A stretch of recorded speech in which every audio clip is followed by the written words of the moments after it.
نحمده ونصلي على رسوله الكريم اما بعد فاعوذ بالله من الشيطان الرجيم بسم الله الرحمن الرحيم رب اشرح لي صدري ويسر لي امري واحلل عقدة من لساني يفقهوا قولي. الحمدللہ آج سے ہم ایک نئے کورس کا آغاز کر رہے ہیں جو ہماری زندگی کی سب سے بڑی ضرورت ہے. اس کورس میں سب سے پہلے ہم کچھ بیسک کانسیپٹس پہ بات کریں گے. ان بنیادی تصورات کے بعد انشاءاللہ تعالی اگلے معاملات کو سمجھنا بہت آسان ہو جائے گا. طریقہ کار یہ ہوگا کہ ہم جو چیز پڑھیں گے اس چیز کو نوٹ بک پہ بھی لکھیں گے، اس کو ریوائز بھی کریں گے، اس کو دوسروں تک بھی پہنچائیں گے انشاءاللہ. میں چاہتی ہوں کہ ایک بار ہم نیڈ انالیسس کر لیں کورس کی ضرورت اور اہمیت. کیا واقعی ہمیں رسول اللہ صلی اللہ علیہ وسلم کے اخلاق سیکھنے کی ضرورت ہے؟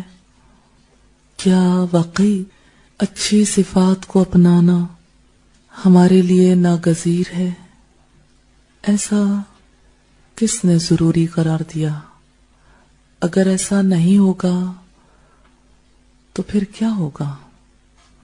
آپ شیئر کریں گے اخلاق کی ضرورت اور اہمیت، اخلاق رسول کی بات کریں گے. میں چاہتی ہوں کہ خوب اچھی طرح انالائز کرنے کے بعد ہم اپنی بات کو آگے بڑھائیں.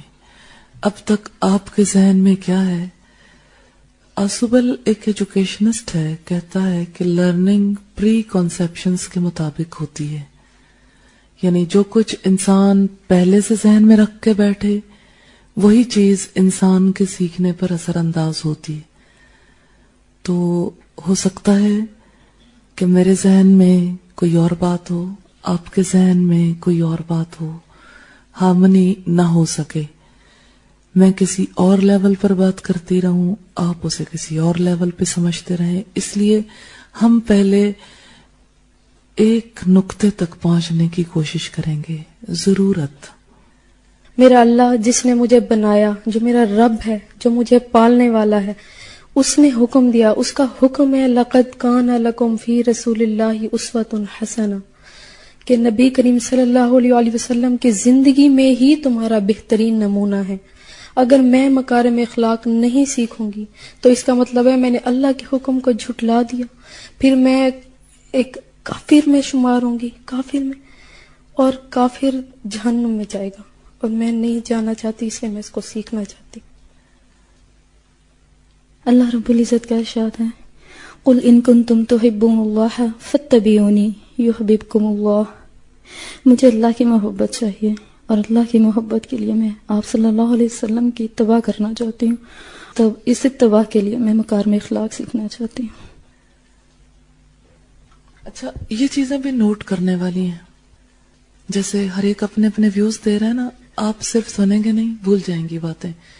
اور بعض اوقات ایسا ہوتا ہے کہ پرسنل ایکسپیرینس زیادہ قیمتی ہوتا ہے، اس لیے پرسنل ایکسپیرینسز کو تو خاص طور پر نوٹ کیا کریں، اور نام کے ساتھ. یہ یادگار ہے آپ کی زندگی کی، دنیا میں بھی اور آخرت میں بھی. تو یہ مجلسیں دکھائی جائیں گی نا انشاءاللہ.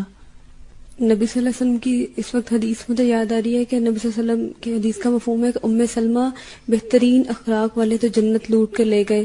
تو مجھے جنت کا اتنا زیادہ شوق ہے اور جنت بھی چاہیے، اور اس وجہ سے میں مکارم اخلاق سیکھنا چاہتی ہوں.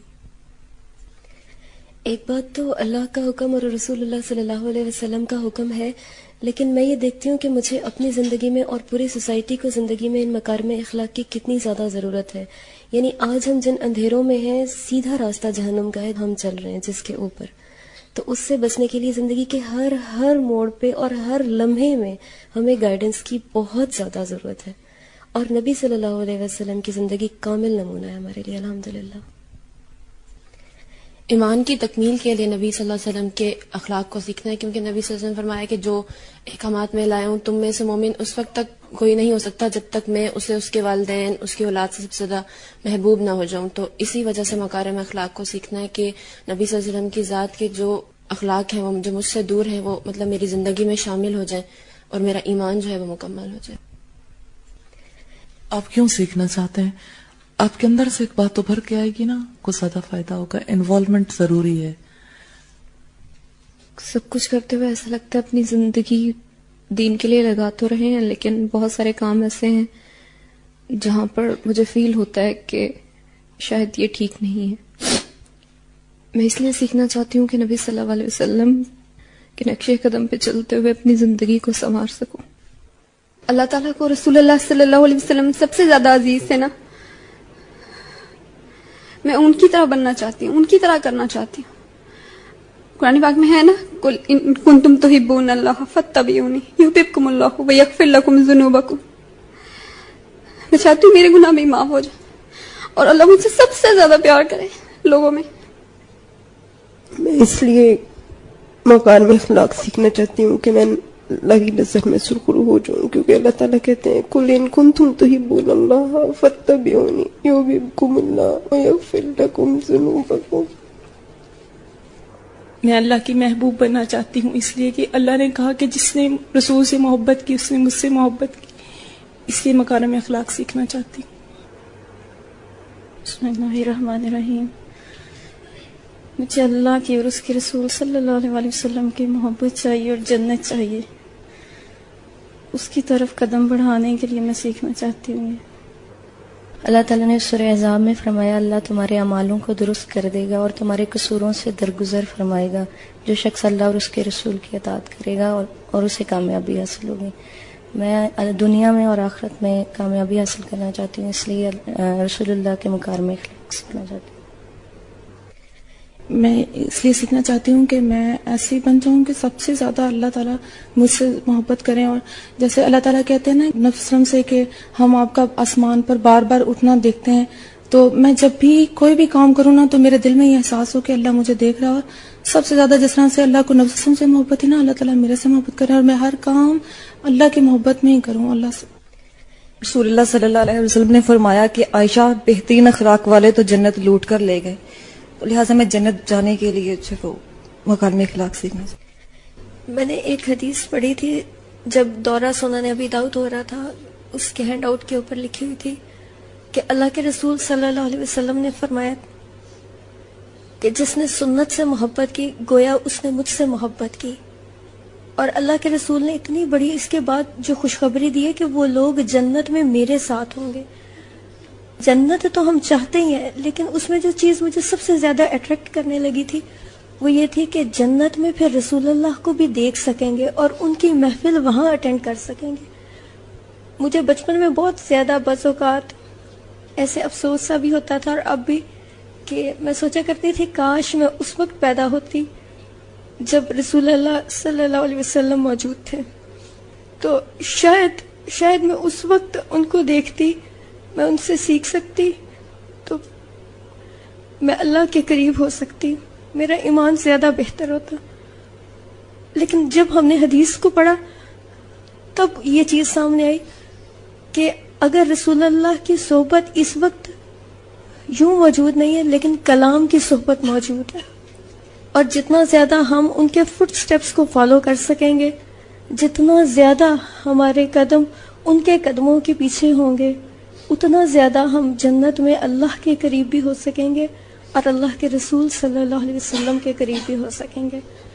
اس لیے اس میں پہلے تو جب بار بار کہا جا رہا تھا کہ اب آپ کے پاس موقع ہے، آپ اٹھ سکتے ہیں، تو میں یہ سوچتی رہی کہ میں کس جگہ سے اٹھ جاؤں جہاں پر رسول اللہ کی بات سکھائی جائے گی، میں وہاں سے اپنا نام خارج کرواؤں، میں اس مقام سے اٹھوں کہ اللہ رب العزت انسان کو عزت دینا چاہے اور میں کہوں کہ نہیں، مجھے یہ عزت کا مقام نہیں چاہیے، مجھے یہ آنر نہیں چاہیے کہ میں رسول اللہ کی بات کو، جو لفظ رسول اللہ کی زبان سے نکلتے رہے وہ لفظ میرے کان سن سکیں اور وہ لفظ وہ میرے عمل میں آ سکیں.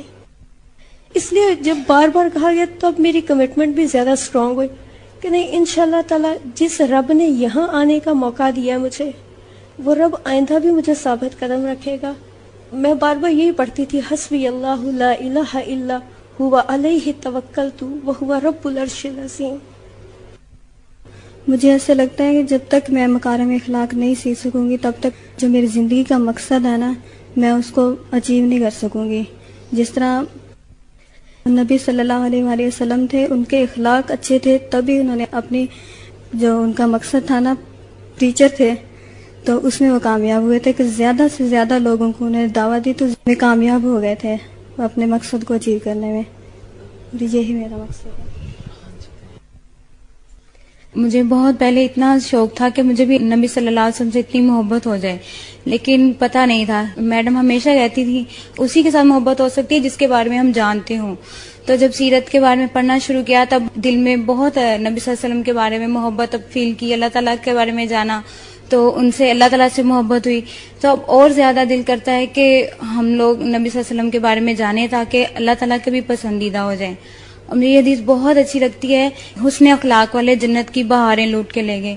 تو مجھے ارد گرد والوں کو دیکھ کے اپنے اخلاق کو دیکھ کر بہت دکھ ہوتا ہے. اب میرا دل چاہتا ہے کہ میں یہ سیکھوں مکارم اخلاق اور اپنے اخلاق بھی درست کروں اور باقیوں کے بھی انشاءاللہ.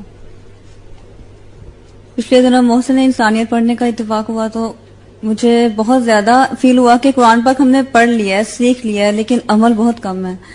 اور عمل کرنے کے لیے مجھے نبی صلی اللہ علیہ وآلہ وسلم کی زندگی کو سیکھنا ہوگا. اور ایک چیز یہ کہ مجھے اپنے اندر نبی صلی اللہ علیہ وآلہ وسلم کی محبت بہت کم فیل ہوتی تھی، یعنی جتنی ہونی چاہیے اس سے بہت کم فیل ہوتی تھی. اور میں نبی صلی اللہ علیہ وآلہ وسلم کی محبت چاہتی ہوں بہت زیادہ، تاکہ میں اللہ تعالیٰ کی محبت حاصل کر سکوں. میں نبی صلی اللہ علیہ وآلہ وسلم کے اخلاقیات ان کو سیکھنا چاہتی ہوں، اس لیے کہ ابھی بیٹھے میرے ذہن میں خیال آ رہا تھا کہ جب حشر کا میدان ہوگا اللہ تعالیٰ کے سامنے کھڑی ہوں گی تو اللہ تعالیٰ یہ بھی تو پوچھا گا کہ تمہارے پاس نبی صلی اللہ علیہ وسلم کی زندگی تھی اور اس کو تم نے کتنا لیا اور اس پر کتنا عمل کیا.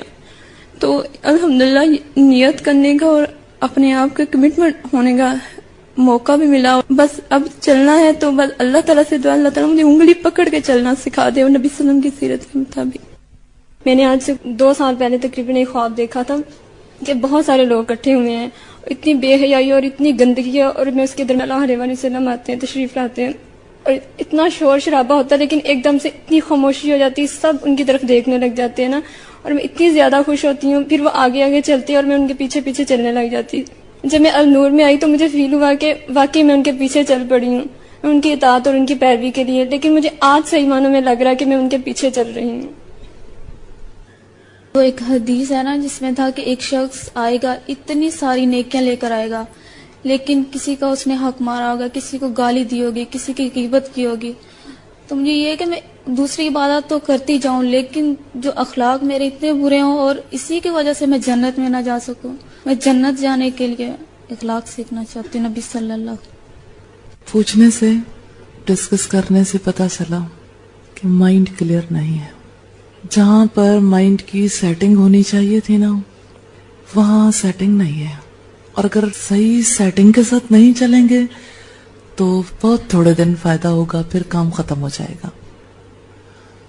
اخلاق کی اہمیت ہم اسے فلسافیکلی نہیں دیکھیں گے. میں اس کورس کے حوالے سے نام پر بات کرنا چاہتی ہوں. نظرۃ النعیم کیا مطلب ہے اس کا؟ نعمتوں کی تازگی، رونق.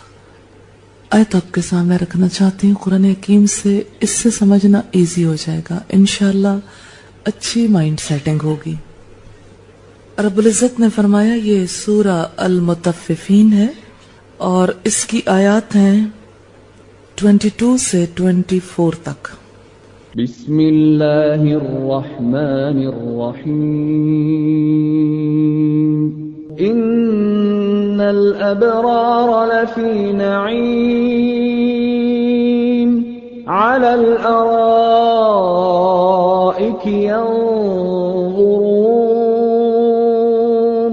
تعرف فی وجوہہم نظرۃ النعیم